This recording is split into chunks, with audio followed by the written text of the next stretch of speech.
Are you guys ready for another lovely chapter of Goku, the twat tease from the future for Anne Frank? This is Gopher Chan's fanfic paradise.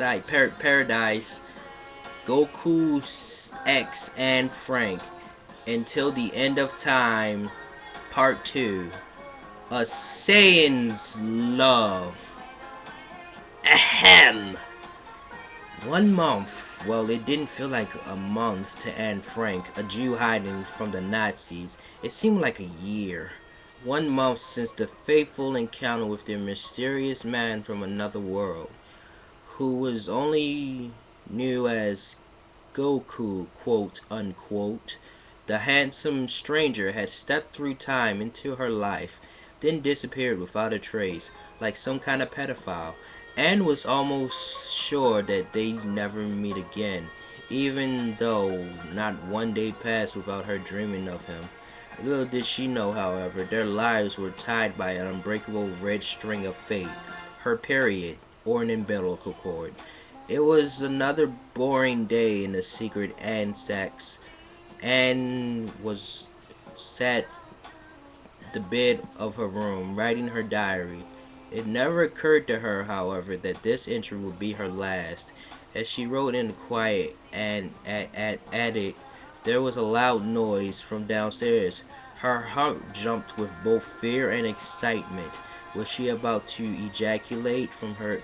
Never mind. Was it them, the Nazis, or could it be him, Naruto, fan 1337? She had no idea whether to run downstairs or hide. That decision, however, was made for her. Her door flew open and a tall soldier was visible in the doorway, glaring at her, looking at her breasts, breathing slowly. The cries of her family members and friends were turned out as Anne only thought of one thing. She stood up and followed the soldier out of her room, down the stairs, and into the back of a truck.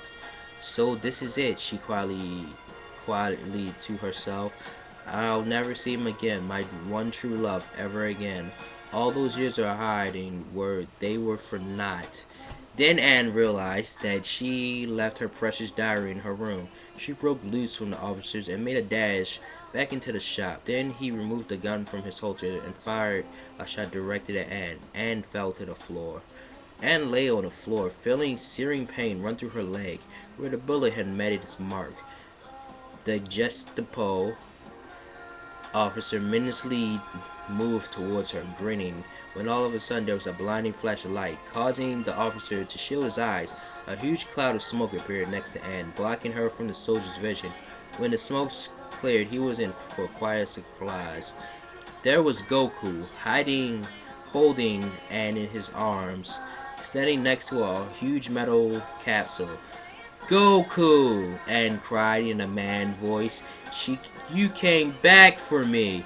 Goku smiled. Anything for you, my dear, he said. Our love will never be lost. Not until the end of time, or until Chi-Chi finds out and kicks me in the penis. The Gestapo officer turned and ran, but Goku was too quick for him. After laying Anne on the concrete, he dashed toward the Nazi and knocked him into the ground. Unconscious, with only one blow, Nazi scum, muttered Goku as he spit on his enemy's limp body and then proceeded to pee on his corpse. Then returned to Anne. Here, I have something for you, Goku said, as he removed a small bean from his pocket. What on earth is this? It's an egg. Eat it and you will be pregnant. Goku smiled, remembered how ignorant she was to what was everyday life to him. A senzu bean, he said. Just eat it. It'll cure your leg.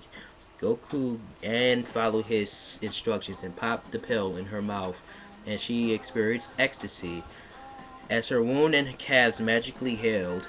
Now come on, commanded Goku. We've got some Nazi ass to kick. And jumped on the mysterious Saiyan's dick, and then they proceeded to fuck in the sky.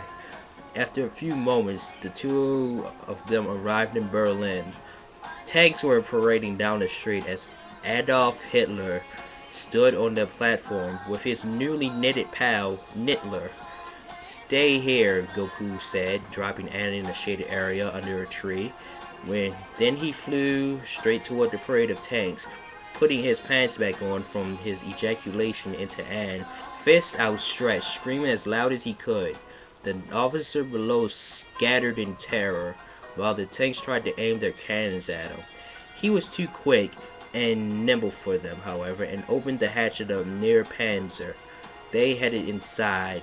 After dispatching of the soldiers in control of the war machine, he took the wheel. He fired round after round into the crowds of Nazis soldiers, occasionally following the other tanks. Why the hell didn't he just use the command mail wave and just blast them all away?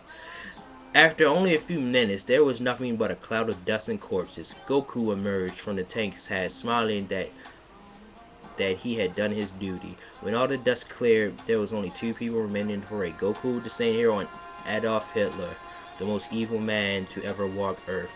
Still wondering why that Goku never kills people that don't. Never mind. This is fan fiction, not canon. Anne watched from a nearby, fearful as she saw the two men stare at each other for what seemed like hours. Her one true love and her ultimate oppressor. It came down to this. So Hitler's. So Hitler. Fuck this. I'm not doing voice. So Hitler said jovially, "You took out all my men. However, you aren't going to defeat me." Hitler jumped down from his platform and down into the street in front of Goku. Pulling a chain gun from nearby, Goku jumped behind a ruined tank as Adolf opened fire. The tank made decent cover, but it wasn't going to last long. It would be torn apart by the hail of bullets. Goku at wait one goddamn second. Goku cannot get hurt by bullets. We saw that when he was young. Bullets just bounce off him like he's fucking Superman. What the hell is he doing hiding behind a tank from a chain gun? Anyway, back to the stupid bullshit. Hitler stumbled backwards, shocked at the turn of events. Goku smirked, then said, "It's come down to this. You and me fighting like men. If you admit defeat now, I'll kill you rather painlessly." Goku had definite advantage, or so it seemed. Hitler burst into a laugh as Goku looked on quizzically. The mustachioed man slowly rose into the air as his brown hair and pencil mustache turned blonde. You're shitting me. You are shitting me. His pencil mustache turned a blonde color, and his brown eyes turned blue. Goku reeled in horror. Hitler continued fighting, then finally said, "Goku, you come here expected to find a madman, but instead you found a god." Hitler had become a Super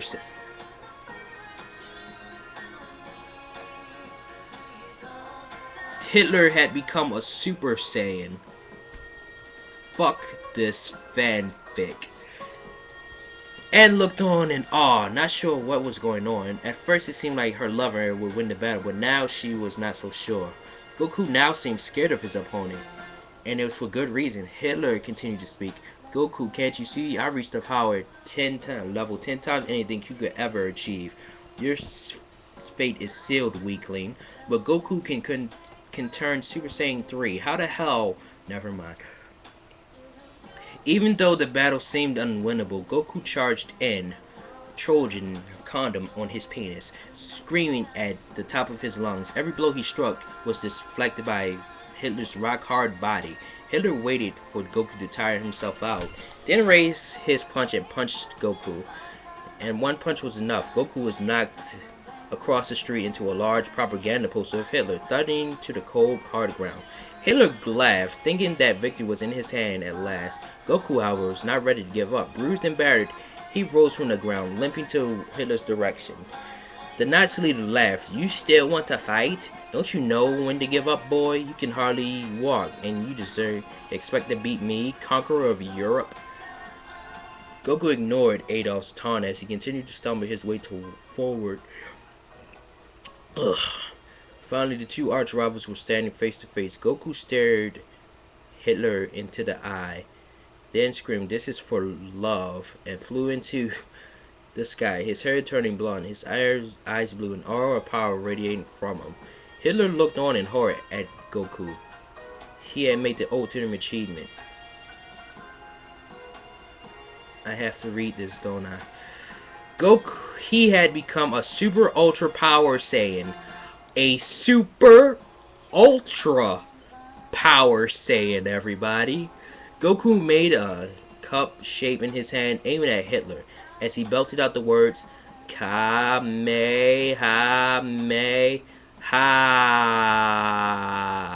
As a beam of pure energy flew at his enemy, disintegrated the Nazi leader's body. Goku then collapsed to the ground in a heap, exhausted from the fight. 2 years later, Goku and Goku had finally reached the date of their wedding.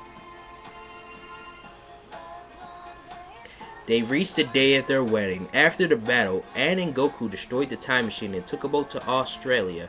They changed their names and lived new lives, ready to start over. The two young people looked into each other's eyes as they kissed.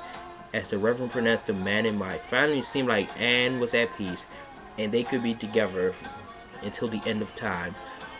What is this bullshit you had me read? What is this bullshit you had me read, sir? Stopping the recording now.